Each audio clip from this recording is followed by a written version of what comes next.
What's going on YouTube? Demon Ralph here. So I just read a very interesting article from Amy Hennig, who was the creative director and head writer at Naughty Dog for the Uncharted series, about AAA development and about how it's pretty much destroying people.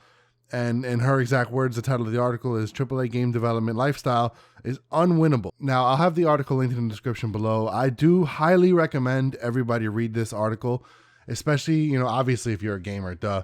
But if you care enough to wonder what goes on behind the scenes of some of your favorite games, this is a very, very touching article, and it hits very close to home. A lot of these guys, they work 12 to 20-hour shifts with no sleep. Some of them come home, go to bed, wake up, come right back to work. Some of them sleep at the job. Listen, man, the reason this article hits so close to home is because I can totally relate to this shit. I totally can relate to it because the job I work is so stressful and it's so time consuming. I never get anything done.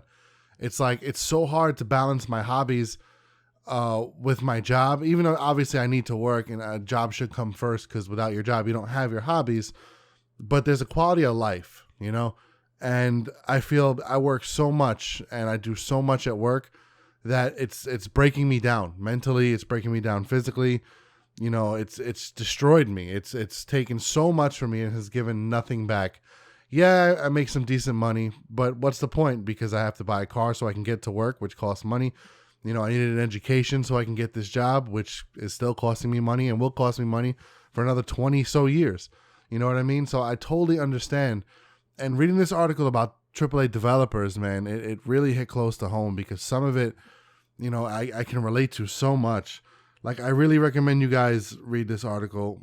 It talks about how some of these guys lose their wives. Some of these guys, they don't see their kids grow up. They live and breathe the job, and that's all they do. And that's because of the pressure, man. That pressure is fucking something else, bro. That pressure is so consuming and so toxic, yet you feel you have to do it. Like you have a sense of obligation, a sense of duty. So you push through and you fight and you swallow all the bullshit and you go to work every fucking day. You don't sleep. You don't fucking, you don't enjoy your life outside of work. Everything is work. Everything is work. Everything is work. There's no hobbies. There's no time for your hobbies. It's disgusting, man. And reading the article really, really fucked with me because it reminded me so much about how much I deal with this shit on a daily basis. But think about it, guys. Some of your favorite games, probably cost somebody their marriage. Not to say you should feel guilty for it. This is at the end of the day, this is the lifestyle they have chosen, right? At the end of the day, the job I have and the reason I do what I do is because this is the lifestyle I chose. I chose to get an education, to excel in the field I'm in, so I'm here. So if I'm going to sit here and complain, the only person I can really be mad at is myself because I chose this job. But at the same time, jobs should understand that people have lives outside of work. It shouldn't always be work. There should always be a grace period, a break. There should always be a time where there is no work. When you're like these guys and you're working 24 hours a day, sleeping at work, when you're on call all the time, some of these guys, I was reading the article, some of these guys, once the game is done and the game is finished and it gets released, they pass out and they go to the hospital. Like they lose weight, they lose fucking so much, just to make these fucking games. Sorry if I'm stumbling on my words. It's just, it's hard because I'm trying to share my experiences with these guys and relate with you guys at the same time. And I'm doing this on the fly. I don't have a script or anything like that. So I'm fucking getting pissed off because I'm thinking about my own life and how my job is the same way. And at least if I was developing games, I could say, hey, I make games and it's my biggest hobby of all time. Aside from anime, at least I can say I do what I love for a living, right? Well, I hate what I do.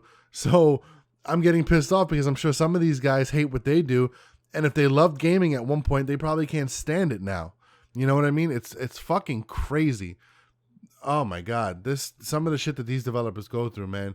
It's definitely making me second think some of the things I say when I sit there and I bash some of these guys, to really consider the pressure that they're under and the schedules they have. It's insane, man. I really think you guys need to read this article, especially the younger ones. I think some of my younger subscribers, I really recommend you read this article.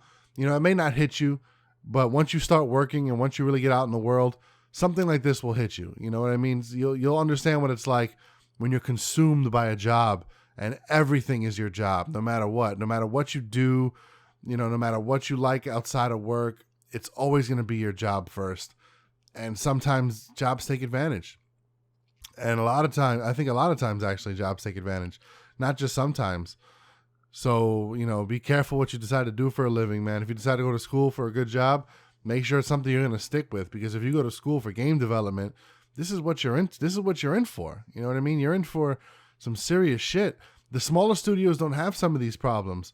You know, some of these indie guys, they work at their own pace, which is, I think, why so many indie games are coming out now, because people are just realizing that that's the better way to make games. It's just easier, you know, 1, 2, 3-man teams working on a game at their own pace with their own resources with the help of crowdfunding and, you know, social media. That seems to be the best way to make games, because you're on your own schedule. And look at how well some of these indie games do. I mean, granted, it's not the best indie game and it has a lot of controversy behind it, but look at No Man's Sky. That started off as an indie game with a group of guys and girls, just a handful of people. Then it became a $60 title, backed by Sony themselves. You know what I mean? So, which honestly, I think if they would have remained indie, they probably could have released a lot more stuff that was true to what they originally said. I think when Sony got behind them, Sony kind of hit them with the, let's go, let's get this game out, let's go, guys, you know, which is kind of why a lot of it came out the way it did. You know, I'm not trying to, you know, to defend them or anything like that. I'm just saying I think that's an explanation, at least one of them. But yeah, man, that's crazy to think that this goes on behind the scenes.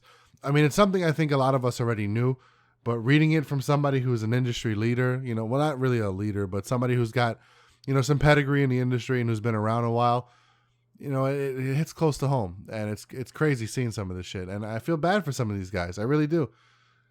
But, you know, the games that are worth it and games that are good, I do appreciate. I really do appreciate it. You know, I have no problem spending money, buying DLC if it's worth it. You know what I mean?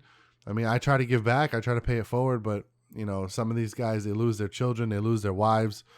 You know, they lose their whole lives going to work every day, making these fucking games for us. It's insane. Please read the article, guys. It's very good. This is Demon Ralph signing out.